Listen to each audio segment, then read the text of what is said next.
Amen. Father Almighty, we praise you, we glorify your powerful name. For this another wonderful day, I ask pardon, apology, forgiveness for all our transgressions and trespasses. Father, I pray for our benefactors, donors, partners, the people behind of this ministry. Panalangin lang tan Amahan, bendisyon for their generosity, loyalty, and faithfulness to this ministry. Father, please bless our Roman Catholic Church authorities, our government. Bless San Miguel Cable Network, Radio Hagna, DTV Cable Ubay, Radio Ubay, Bohol Cable TV Valencia, all our bantay radio stations. Bless all our equipments, towers, frequencies. Bless all our hookups and satellite ministry, Cebu Catholic Television Network. Bless all our staff, management, with Boss John Daniel and the Board of Directors, with Boss Digaya and their businesses, with the GD Kiligan Foundation Incorporated. Bless all our dreams, plans, activities, projects, businesses. Bless my loved ones, Alma and Tia.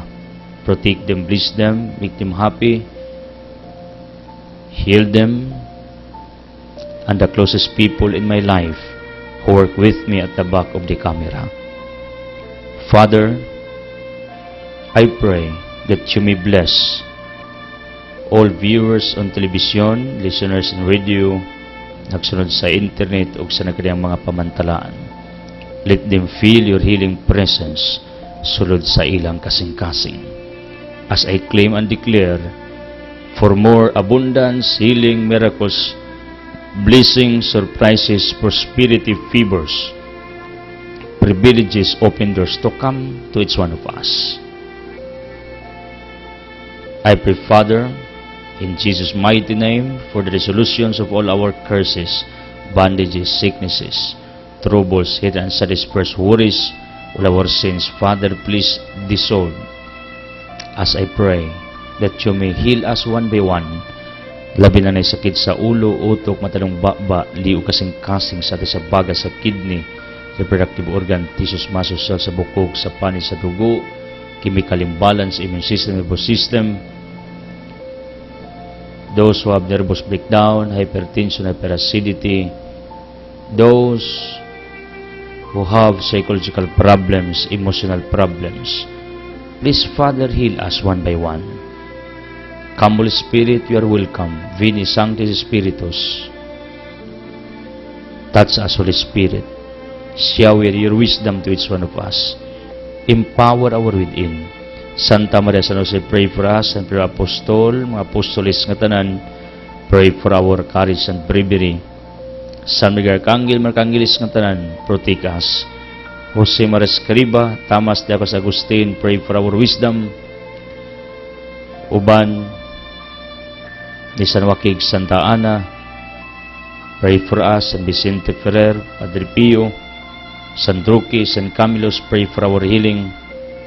Francis of Assisi, Anthony Padua, San John of the Cross, Mother Teresa of Calcutta, Saint Teresa of St. Jesus, San Pedro Calungsod, Lorenzo Ruiz, Chofilo Camumot, Fotosi Patikpitong Polo Anthony, all saints, verbos, blessed, our loved ones in heaven, please be with us, pray for us.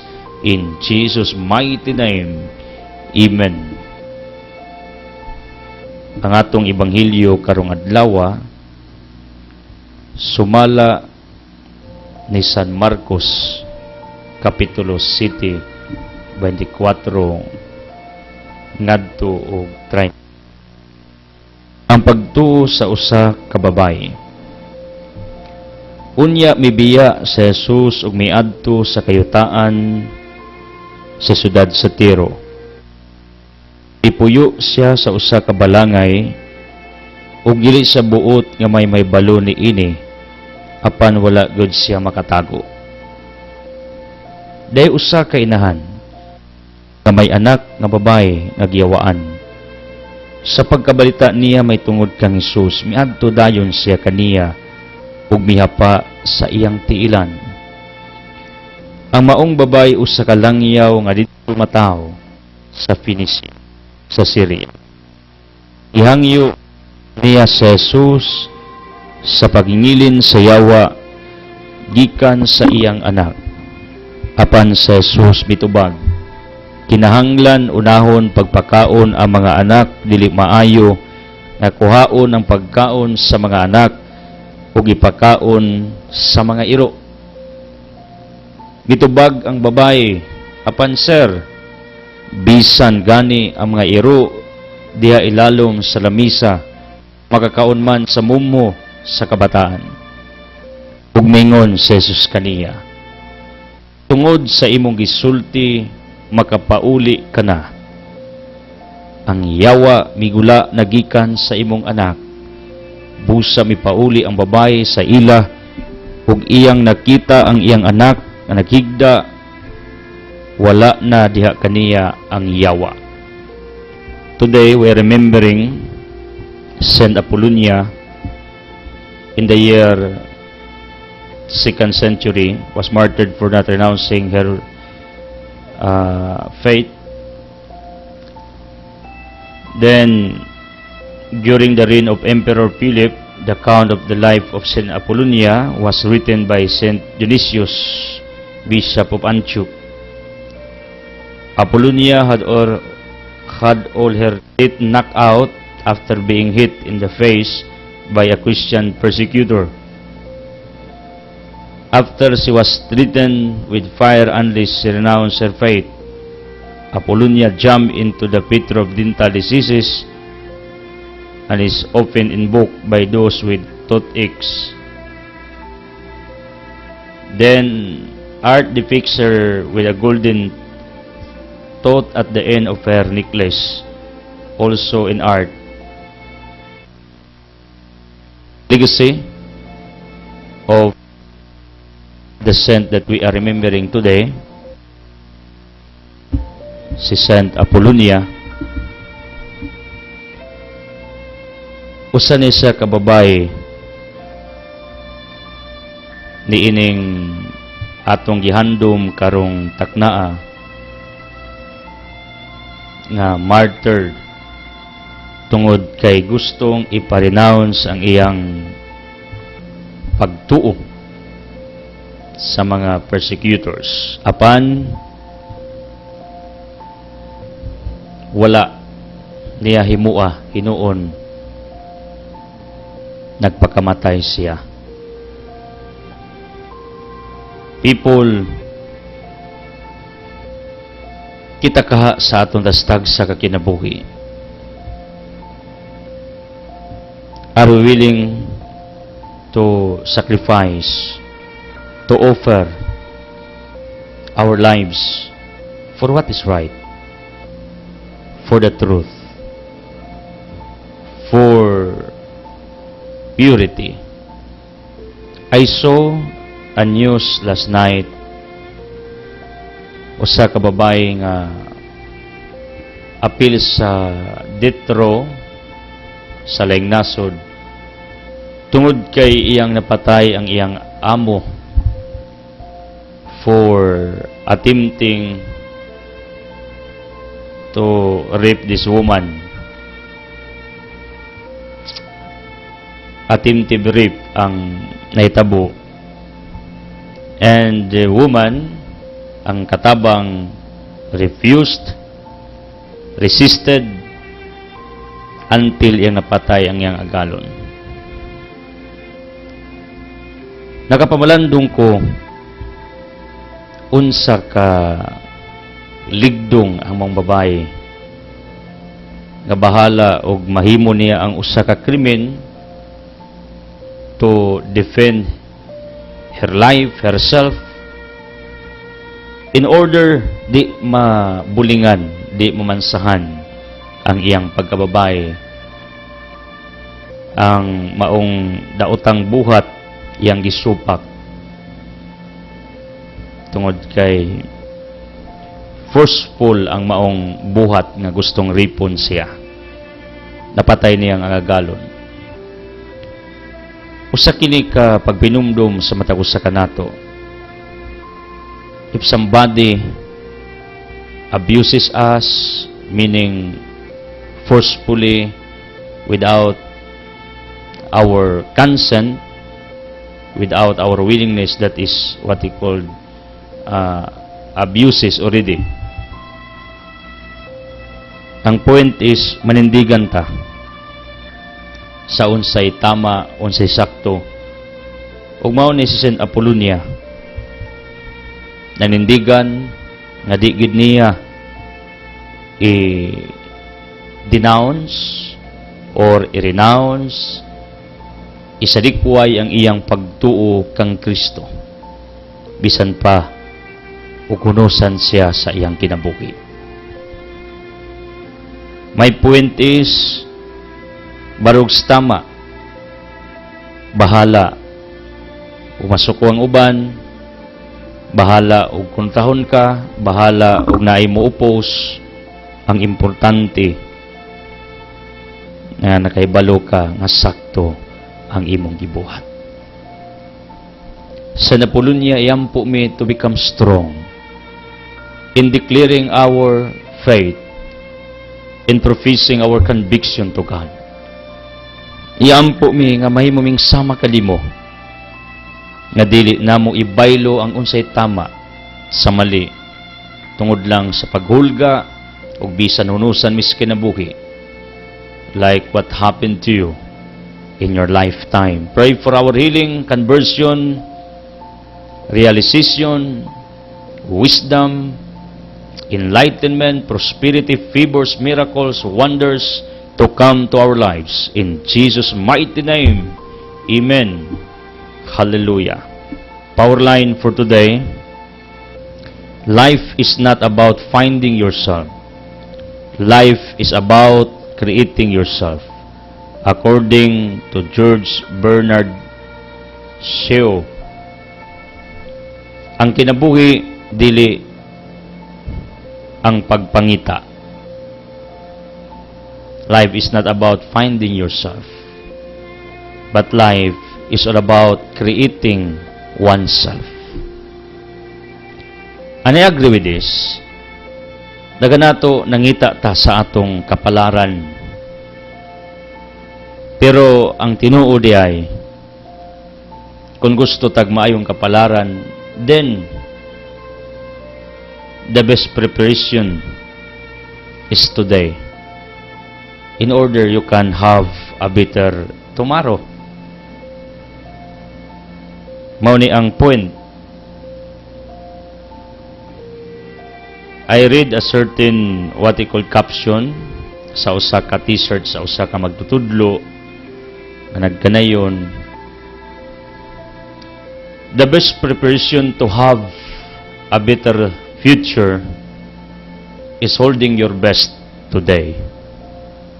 Ang pinakanindot nga pagpangandam aron makakabot kag mahayag nga kapalaran mao ang paghimo sa unsay angayan ining adlaw. And I agree with that. Because life is not all about finding. Some people are seeking their lives. In a way, I agree that each one of us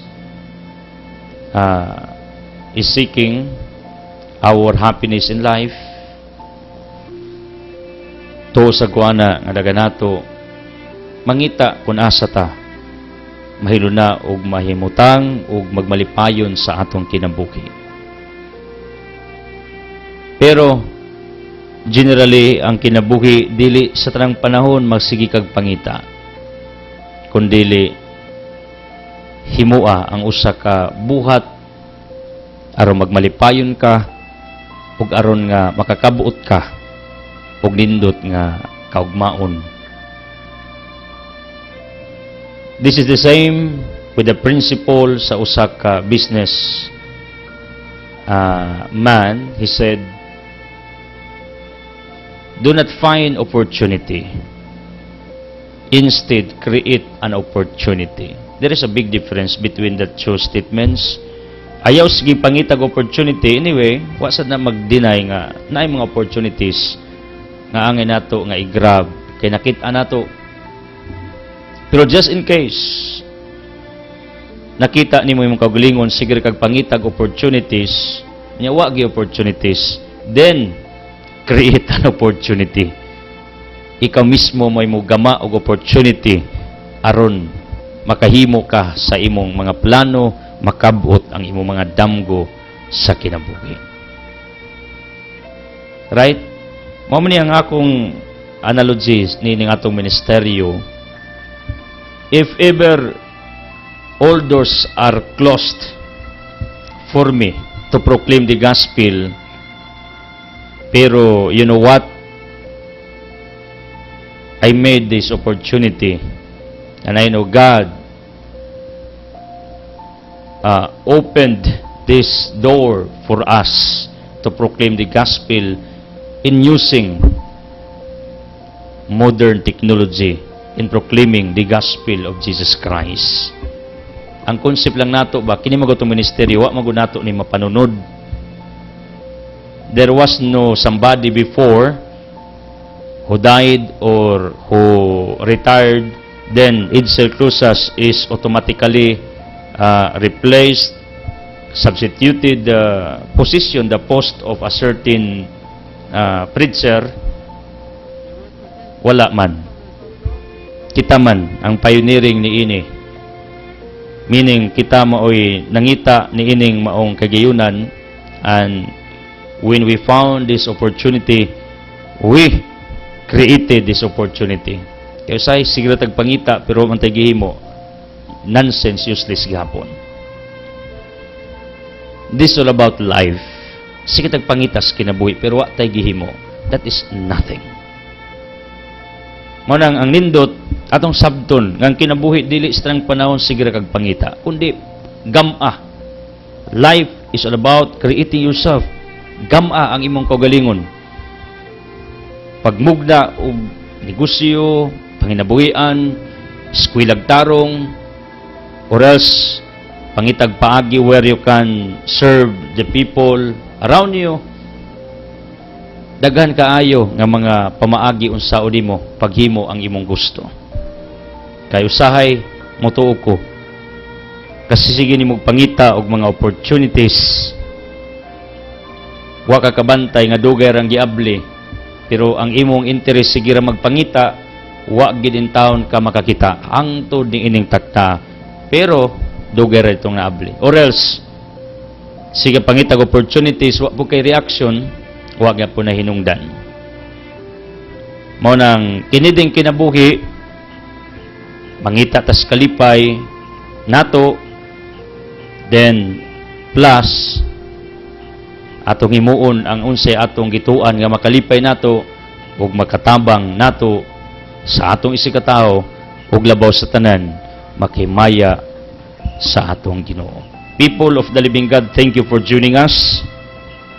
Present givers, I am very happy to inform all of you sa inyong faithfulness and loyalty.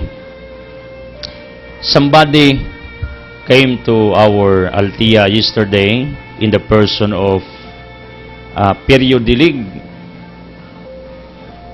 sa Basdio. Gadala siya o abot sa iyang umahan. Nalipay pag-ayo ko tungod kay gapasalamat ni siya sa labawng makagagahom for his second life, survival. Usa siya sa mga nagsunod sa tungwali ibrinawan din. Mao nang God Perio Dilig, thank you so much sa imong kindness and generosity. Pagpalain ka. Mga generous givers like Naifiras o kay Manuel, ubas mga yuma dias tugas, mga generous givers ni sila. Then thank you Jinjin Risiken sa public market, kagrupong Bibiliksunis, Joseph Cataranien sa Kanipol, Ejer Christopher og Ilmukoy, uban ni Maria Kagampang and the whole family. Eljon Raniua with Victoria sa B&S Ticketing Shop, pamilyang Tay Ilimon. Iljaluk diya sa eskinita sa Rojas Park. Then the Guplo Watch Services, muayo sa tanang klaseng relo, naslay pisa, straps, whatever. Anak mo diya sa Triumph Public Market. Pangitaan ninyo si Mr. Junit Taguplo, Daong Mincho. tong igala. Then kini si Brad Junit mo tudlo sa nisya og musika, violin, guitar, organ, saxophone, a very talented man, usas mga talentado sa ilang dugo naglatay ang dugo sa pagkamusikero. Find this person diha sa atrium sa public market. Thank you Igsong Junit and the whole family. Then thank you also Brenmil for our GD Foundation, Asteria RC Dotarot, Benkinsana Migraso, grupo ning Inang Irene, grupo nilang Agaw Chupi. Then Brad Foy Odarbe, silingang Dudong Bahandi, thank you so much. Felix Munipasariwa, usa sa ligi nato sa Anda. Kaubas mga tan, mga makinano diya. Daboy Vincent Lido, thank you for our GD Foundation. Manuel Ilinakang, Animo Subungay Ilaya, Slirena Abusio, Crisisa Salarda, Mando Biliksionis, ang smiling woman sa atong vegetable section public market. Then Kim Adnilabadan of Oroquita City, Mindanao, thank you so much. Natay mga taga Mindanao nagtabang nato like W og Tumakin sa Inguog. O kumusta mo taga Camiguin Province? Thank you also ninyo for always listening. Then thank you Dumi Judith Kasukot Galinato, one sack of rice for our coming outreach and feeding sa GD Foundation. Then Animos of Mambuol, Tisip Linawan, Mercy Cadalinya, Ibib Subiuno, Inday Cruz School, uban ni Ricky og Jane, ni Kagawad Lito og Wilma Castulo, Emmanuel og Alma, og Anonymous Givers from Ginakot, Gindulman. Thank you so much. The whole family of school, itong pinalanggang pamilya sa Bunaya, Gindulman. Johnny Maliakdal sa 4M Trading, LTO Hagna, Elita, Oclaret, Mundo Bilicario, yang Rila Gatingog, every now and then, roaming around at the heart of our Hagna, Metro Hagna, bringing the gospel also through transistor radio. Salamat ninyo. Bergal Store, Tonino Ragalbi, uban ni Angels Kayutaan, Medibitangkor sa Abu Natasya, sa Tabahan, Dunong Rimbaybay, George Lacagampang, Herbalife, Judy Galindis, Jonathan Arlene Irabon. And thank you, Robert Cleophil Abadan. And please pray for Arnold Rosel Nalusa. From Zikray Goods, thank you for tuning in. Dutibit, Bilyong Motor Parts, thank you. Doon ng Carlosa Chicken Barbecue. Sa Isdaan, sa Karnian, thank you sa inyong pagpatingog, painitan, o asang mga dapit sa atong katilingban. Thank you for following, for tuning in. I am informing all of you nga medyo na ay gamay nga technical problem ang atong tower sa Laka. Mao nang makabati mo nga dunay magkanuos niya, somebody is texting me, hinaw daw ang ilang signal sa ilang location, unya napoy uban miingon nga wa daw sila kasulod nato. Engineer Kit pila na kaadlaw like sa Copa Garcia tungod sa technical problem sa atong tower. Kaya pinugampo ang atong mga towers tungod kay mga butang man na pwede nang madaot sa hangin, sa init, or ini cause sa troubles ni ana. Para nga smooth ang atong deliberation sa Ebanghelyos Ginoo using television, radio, and also newspapers and internet. I expect more givers from other towns. Ako nagampo nga you will be part of our crusada in proclaiming the gospel of Jesus Christ. Bisan pa sa inyong mga krisis o mga pagsulay, anak man maila ang inyong loyalty ug faithfulness kung nagkrisis mo, unya gapadayon mo og hatag og tabang para lang ang ebanghelyo ni Kristo may mantala. Altia displays the following. We have pure tablia, floor coffee, cookies ni Crisons, Pans Carolina, itlog maala ni Sami, peanut butter ni Adonis, butane ni Edita, natay nobinahan, rosaryuhan, uban pa, religious items na akong libro dito available. Nya natay groceries, pwede mo mang-snack, mohapit mo, tarisa mo. Na dool sa foothills sa Ilihan, Pangitanyong Altia, or dool sa Hagna Tennis Court. We have also our litson manok, You're Falling in Love at First Bite. Nya ako nakita everyday, natay mga bagong suki, bagong patronizer. Salamat ninyo sa inyong pagtangkilik sa produktong sariling atin. Muluto tag ulos baboy, pato, pabol, yempo. Bisayang manok, muluto taana. Unya, gani na uban nga muhangyo. Barator man natong manok, pero uban muhangyo. Panghiyon sa nato, limited discount only per manok. Fresh ang atong manok in courtesy of Cinderella Fresh Chicken. Unya, bag-o raging luto atong giserve para kaninyo. Pwede gali mo magpa-book like what the other people are doing, like yesterday, na nagpa-book ng hapon kwaon, therefore, 30 minutes before sa time nga nagpa-book mo, luto na. So, bit-bit ninyo, fresh, init pa, juicy pa, kaya wa pa man na matuyok pag-ayo sa baga. Usas makapawa sa juicy sa usa ka manok kung nabaga pag-ayo. Ikaw daw litsono na limba. O ginitinood. Unang mas dindot yun ang bagong luto. Tapad ni sa Selyakay Vulcanizing Shop. In line dia sa body spare parts. Those tong traffic light, polis ng panan. Thank you. Unang salamat ninyo. Salamat kaadyo sa inyong pag-ampo, pagsuporta, pagtabang niya. Ngayo kog dispensa gamay nga dunay kausaban ang atong mga listing sa atong mga benefactors nining ministeryo. Ipinotis diha sa pagsugod yun sa atong programa. Pero na ako'y mga nalimtan, and we'll try to check it today, tungod kay ubay-ubay man gud ang nagtabang yun nining atong ministeryo. Bisan ang uban nga matay na, nga wagtang na, pero nasay mi-appeal, ang nakalain lang nato, compare sa ubang mga programa, ang ubang programa, naa sila'y bracket kung mo sponsor mo. Niya kasagaran, thousands yun na. Pero sa atong ministeryo, bisag na amoy negosyo, ipapromote nyo, donation na gining atoa. Very minimal ang atong gipangayo kung magpa-advertise mo nining atong programa. Ngano?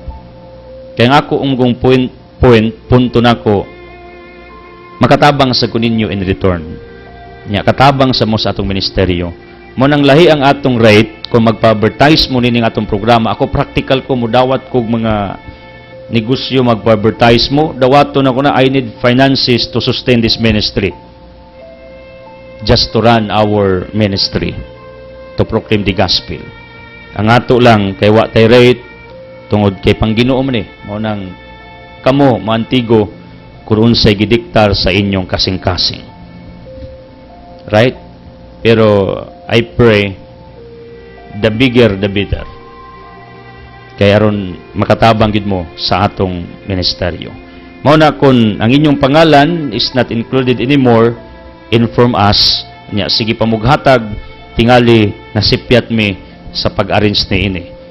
Or else if you want to come back to join with us again, you are still welcome whoever you are. Right? Mao ni ang akong agda ninyo. Og somebody inform me atong listener sa Radyo Ubay diha sa Duos Kayakay, Abaka, Bradley Store, masamong ni Naipirado of Nausok, inform me, kanas na silingan nga cellphone gyud daw ang iyang gigamit, kaya may kurente. Kung maka-charge siya silingan, ang cellphone niya, iyang gigamit, aron lang makadungog sa tong wali every morning. Pag-ibaw na kuana, murag ikumot ang akong kasing-kasing. Gabisa naglisod ang ilang signal, naglisod sila kay way kurente, Niya bisan pag mag-out na mga tao nga willing mamati, magsunod, willing magsakripisyo just to hear the gospel, then please be reminded nga ang akong gibasa nga ebanghelyo mauni ang ebanghelyo nga ginabasa sa simbahan panahon sa Santos nga misa.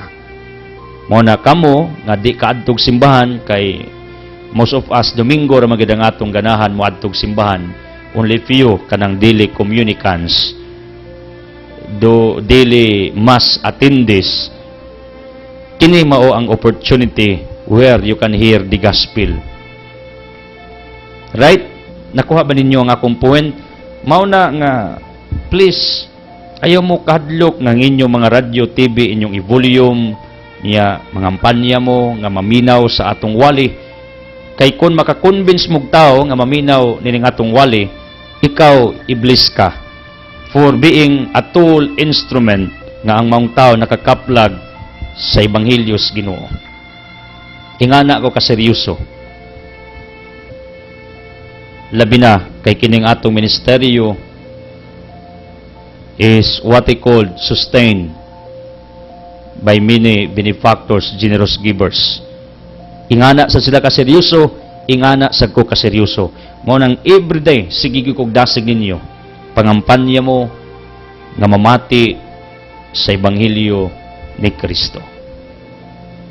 Whoever you are, wherever you are, tanan nga nagampo, nagplanong mutabang, tanang occasional givers, tanan nga nagsakripisyo just to listen the gospel, pagpalain kayo, uban ako, Engineer Kit Cadorna, may the blessings of the Almighty Father be upon to all of you.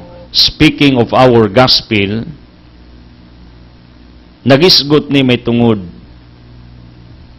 sa usak ka inahan nga nangayo og panabang ni Jesus Christ tungod sa ginangatan sa iyang pinalangga nga anak. Then kini si Kristo, my dear people of the living God, gusto unta nga mopahuway, magtago. Mao ni ang iyang gusto during this time. Then wa siya makaikyas, wa siya makatago.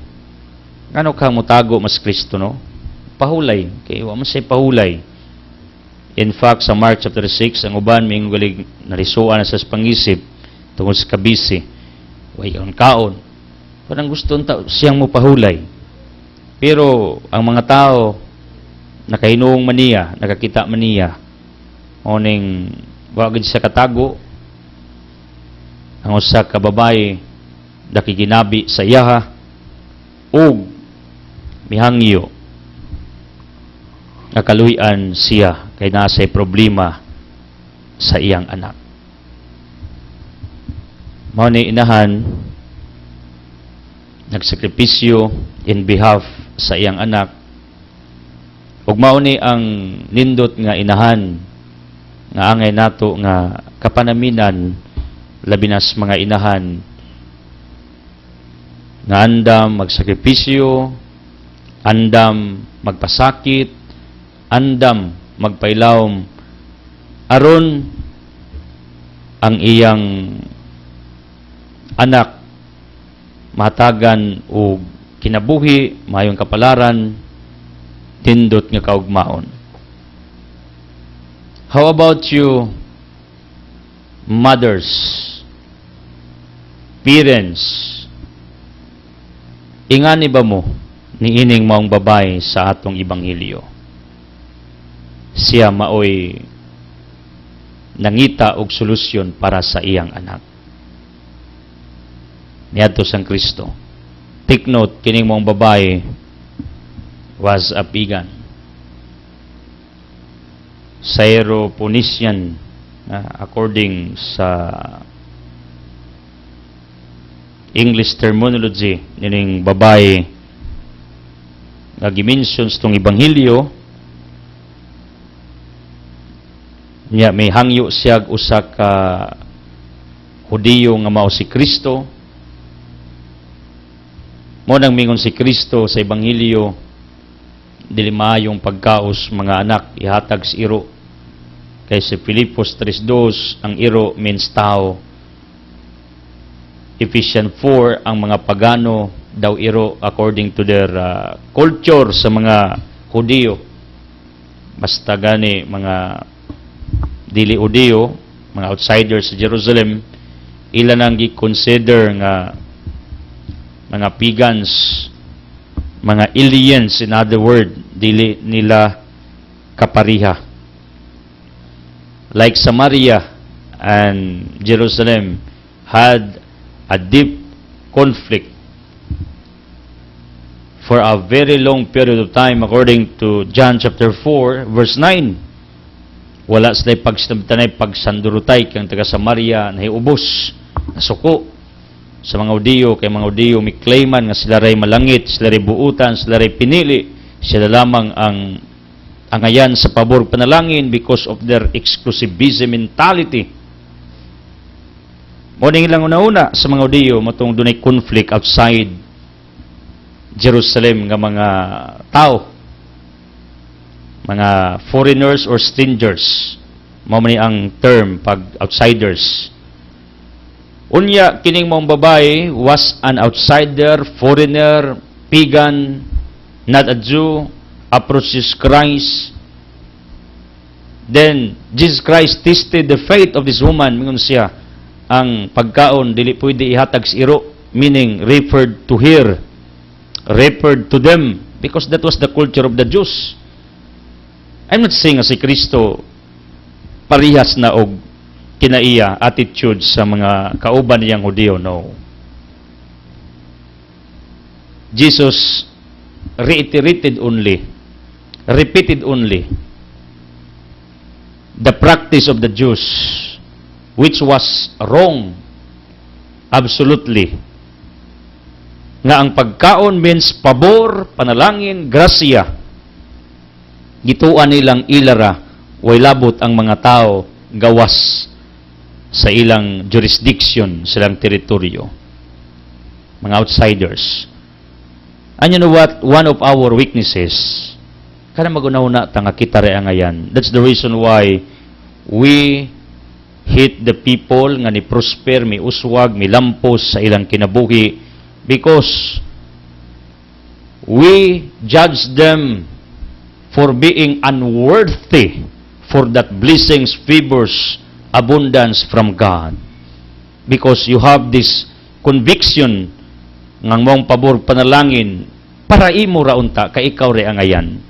This is what he called self-righteousness. In Luke chapter 89:14, a certain Pharisee claimed like that, sa Ginoo buutan ko, nagpuasa ko, naghatag ko nimo og ikapulo. Buutan ko Ginoo. Compared sa usak ka makasasabi sa Ginoo makasako siloa taong ko. Ingon si Kristo kining Pariseo, tarong manunta pero do na siya gitaguang batasan kinaiya, being self-righteous. This Pharisee claim his goodness nga siya lamang og way lain. Unya ingana ra bata? Mao nang masinata, magjilos ta sa mga tao nga nahimong nindot ang dagan sa ilang kinabuhi, pamuyo, nakapatsakyanan, nakapalit og appliances, nindot nagbalay, na ilado, na nairanggo, na posisyon, ato gidang hatakon pababa. Ngano? Because we misunderstood nga dili siya ang angayan kundi ikaw. Nya mao gani utok sa mga Hudiyo nga ang panalangin pabor, tabang, supports para nila ra from God. Why appeal to mga outsiders? People, kasway ba ka nagpasalamat tungod sa pabor o panalangin sa uban? Muli sa Matthew chapter 11, si Kristo mingon, Amahan, nagpasalamat ko kay mong gihatag ang kaalam ngadto sa grado, ako mga tinunan, most of them. dili ngadto sa mga utukandaan. Meaning si Kristo nagpasalamat sa Dios tungod sa pabor nga gihatag sa Ginoo sa Amahan sa iyang mga disipulo. Now, my question is, are we thanking God for the blessings of others, for the favors of others, for the abundance of others, for the opportunities of others? Are we grateful to God because of them?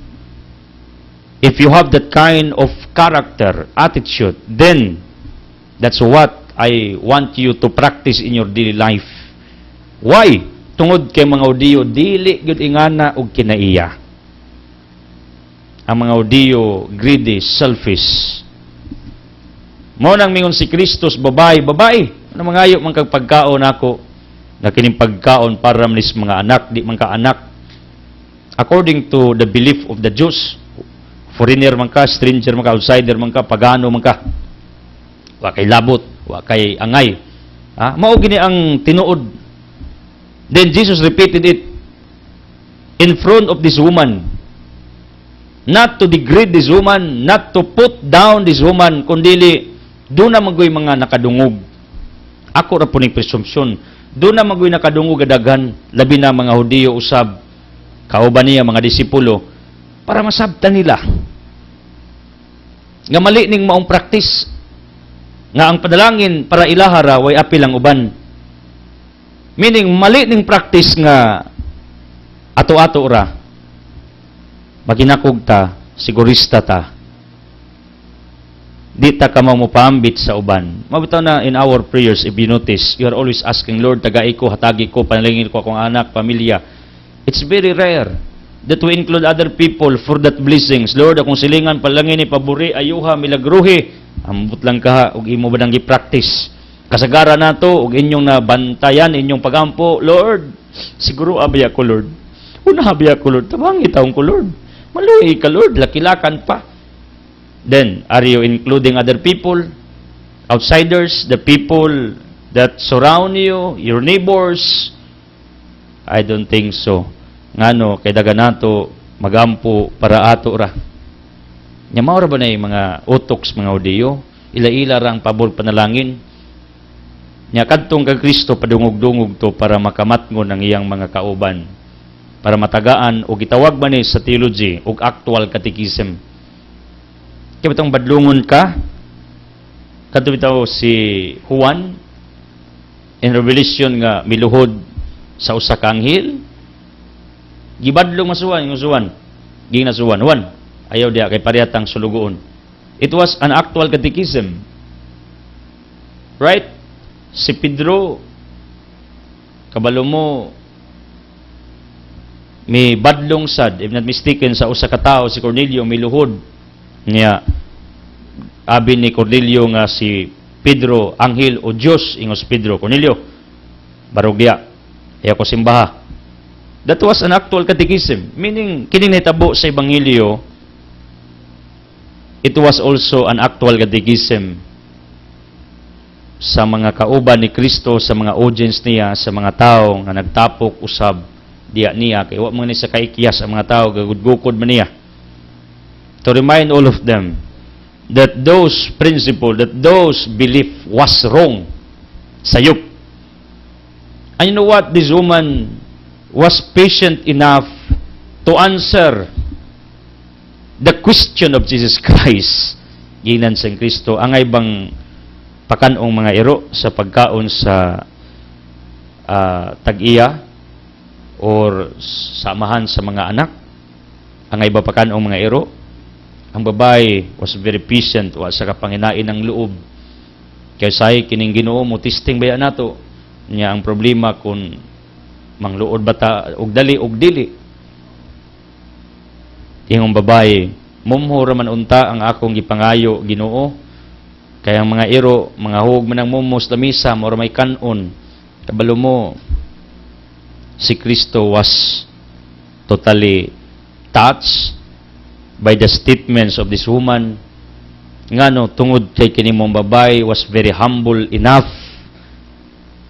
to ask this what he called scrap,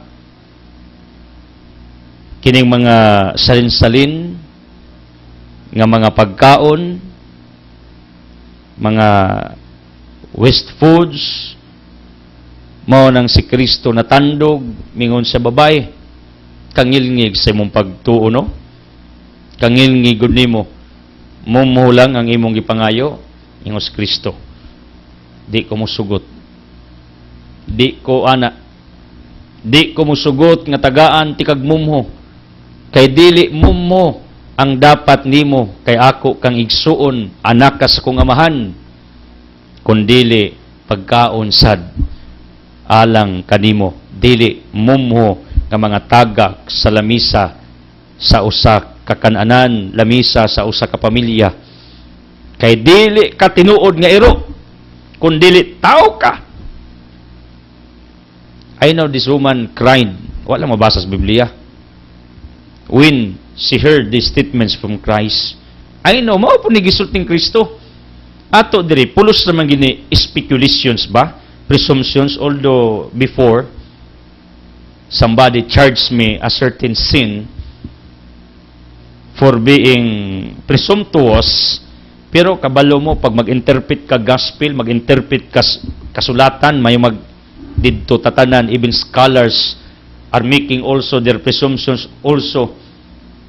Bisan scholars sa Biblia, mga presumptions man ila. If you read the St. Jerome Biblical Commentary, ulos na ginahalos, presumptions, analogy, analysis. Wag sila siguro ubang mga authors, why? Wa man ta didto sa pangitabo. Pero nga ako ba, I am bringing the actual event, the actual scenario in front of you right now. Nagkabalo ko si Kristo miingon, babae,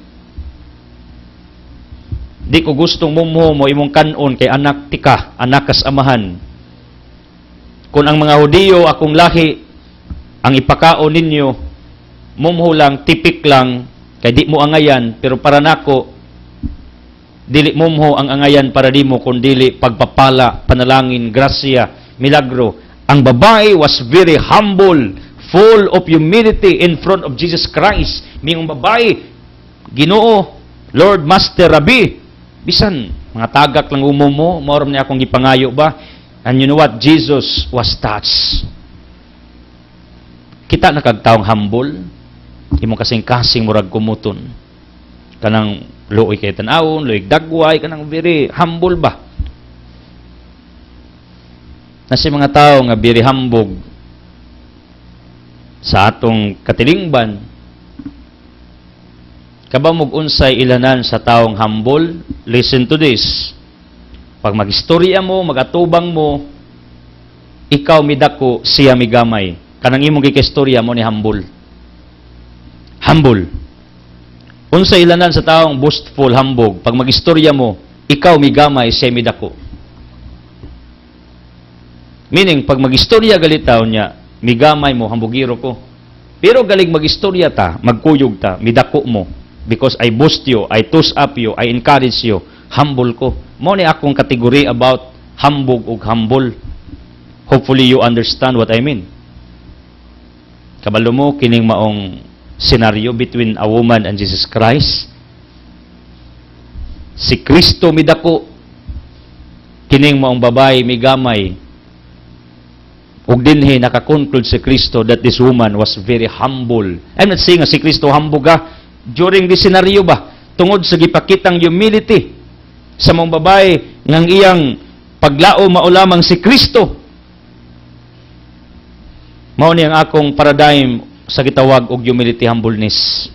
Ang babae nagpaubos, din si Kristo iyang gitus up at that moment nga mao iyang gilauman. Mao iyang kasangga, mao lamang ang iyang last recourse sa problema niya siyang anak. And this reminds all of us people nga sa itong adlaw-adlaw nga kinabuhi in front of God, let's practice humility. And one of the ways to show our humility is praying to Him. Because Satan cannot afford to do it.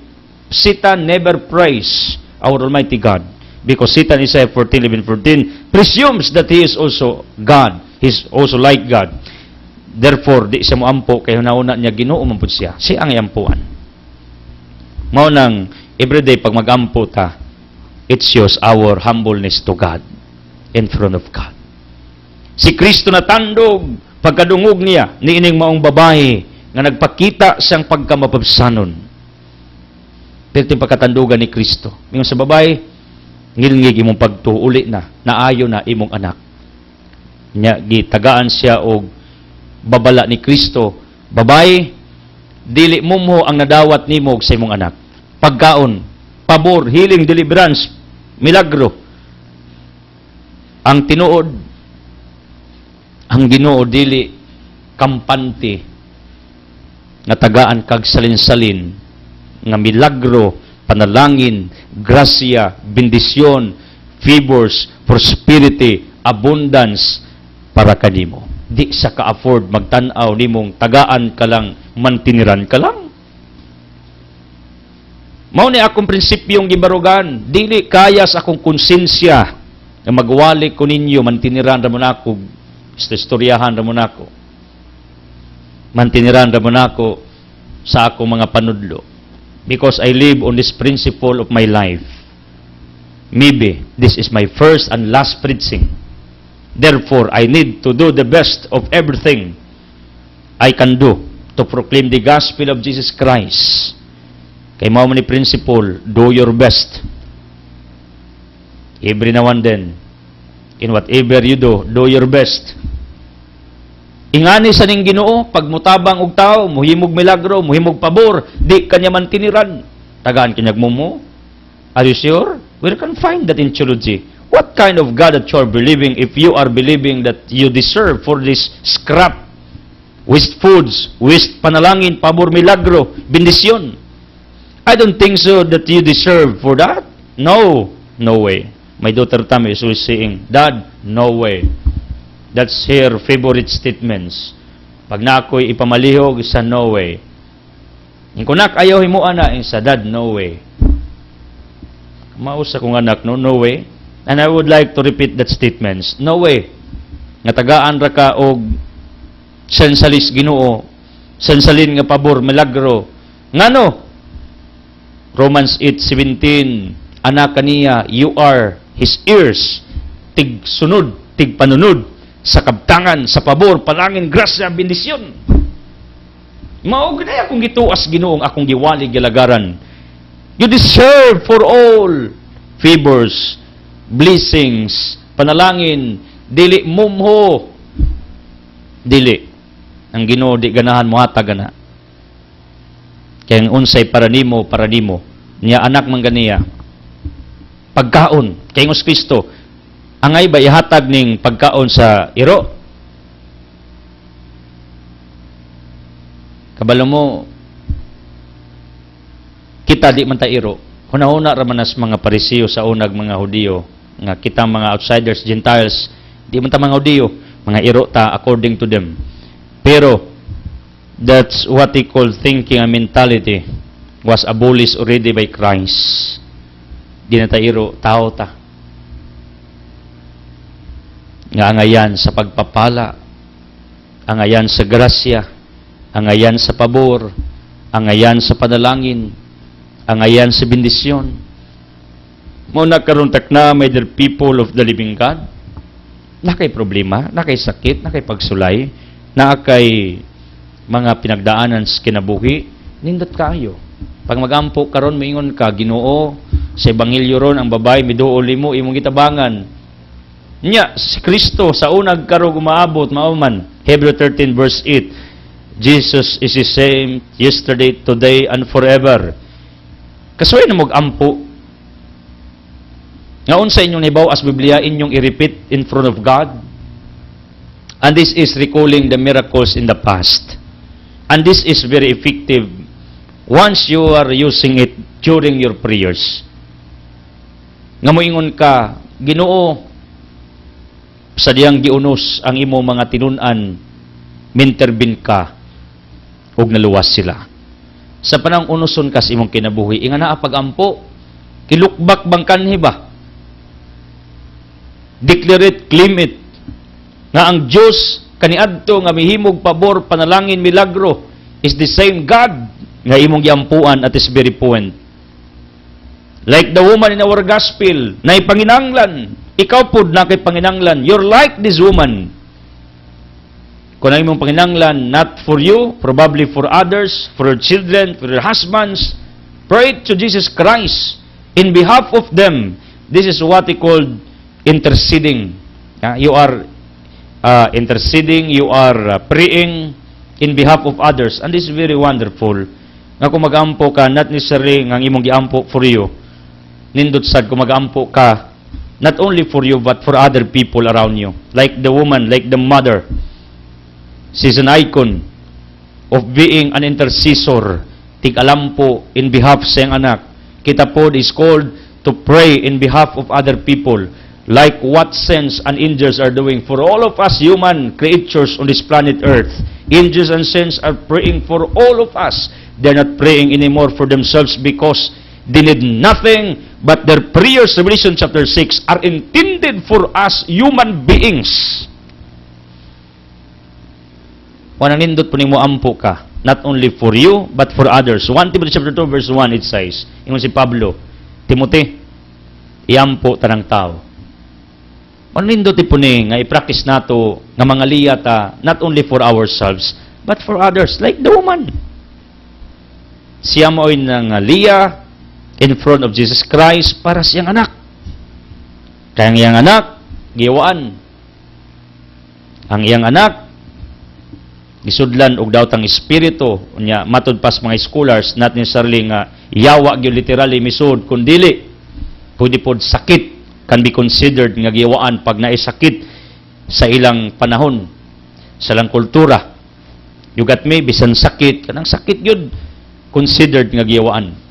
Mo nang di ta sure og tinubag yung evil spirit or sakit mitakbo nining maong bata.